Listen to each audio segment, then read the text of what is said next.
क्या कमाल की बात कही कि हौसले की तरकस में एक तीर ज़रूर ज़िंदा रखो। अगर हार जाओ सब कुछ तो लड़ने की एक उम्मीद ज़रूर ज़िंदा रखो। हाय गाइस, मेरा नाम दुर्गेश मिश्रा है और आज मेरे पेज पर आपके लिए एक नई कहानी। एक बार की बात है, महाराजा अकबर के दरबार में काफ़ी लोग लाइन लगाकर उनसे मिलने के लिए आए हुए थे और उनका जो सीपे सलार था, जो बाहर से उनको एंट्री दे रहा था, वो कुछ पैसे लेता, फिर एंट्री देता, फिर कुछ पैसे लेता, एंट्री देता। कुछ व्यापारी आते गए, जब तक वो किसी से पैसा नहीं लेता तब तक एंट्री नहीं देता था। थोड़े दिनों बाद एक ऐसा ही चलता रहा। थोड़े दिनों बाद एक व्यापारी आया उनके यहाँ और उसने कहा कि मुझे महाराज से मिलना है। तो उन्होंने कहा कि महाराज से मिलने के लिए आपको कुछ ना कुछ देना पड़ेगा। तो उसने कहा मेरे पास देने के लिए तो कुछ नहीं है, ये एक अंगूठी है, महाराज ने मुझे दी है और कहा है कि आप इसको दिखाओगे तो मैं आपको पहचान लूँगा। जब वो पहुँचा महाराज के दरबार में, जब वो महाराज के दरबार में पहुंचता है तब महाराज ने उसने महाराज को अपनी वो अंगूठी दिखाई कि महाराज ये आपने हमको दी थी बीच जंगल में। महाराज ने उसे पहचान लिया और बहुत खुश हुए उससे। उसने महाराज के लिए कुछ अच्छा काम किया था। तो महाराज ने कहा कि ठीक है, आपको क्या चाहिए। उसने कहा महाराज मुझे आज 10 कोड़े चाहिए। महाराज बड़े चकित हो गए और पूरे राज दरबार में, दरबार सजा हुआ था, पूरा सब देख रहे थे। सबने बोला कि ये उपहार में हीरे मांग सकता है, मोती मांग सकता है, चांदी मांग सकता है, फिर ये कोड़े क्यों मांग रहा है। सब सोचने लगे।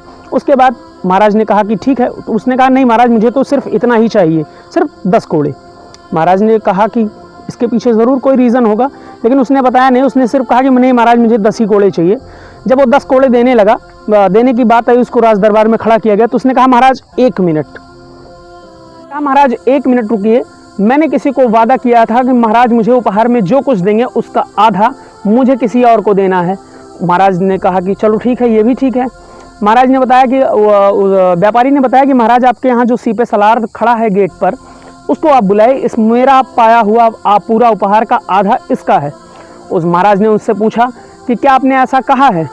उसने कहा हाँ बिल्कुल, मैंने ऐसा सर कहा, महोदय ऐसा कहा है और मुझे आधा चाहिए, जो भी उपहार आप देंगे। महाराज ने कहा कि इसको 10 कोड़े मारे जाए।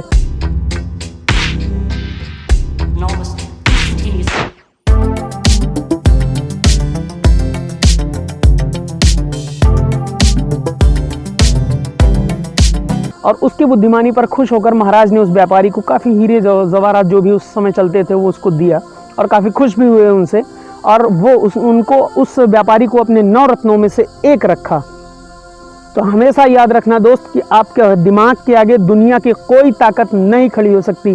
अगर आप खुद के लिए इतना दिमाग रखते हैं कि मुझे कौन आगे क्या करना है, तो कोई आपको जीवन में फेल नहीं कर सकता।